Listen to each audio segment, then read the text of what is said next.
Welcome to Auto Resolve. In this guide, I will show you how to fix Windows 11 version 25H2 not installing and resolve error code OX800f081e.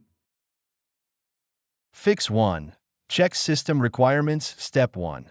Press Win plus R. Type WinVer. Press Enter. Step 2.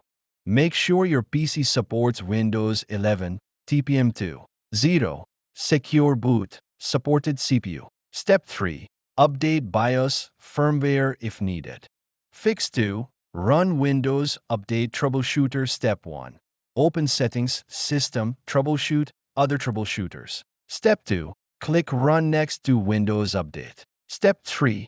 Restart your PC. Fix 3. Repair system files. Step 1.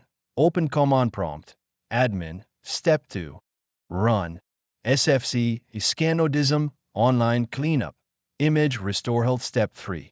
Restart your PC. Fix 4. Free up disk space. Step 1. Open Settings, System, Storage. Step 2. Ensure at least 25 to 30 GB free space. Step 3. Delete temporary files.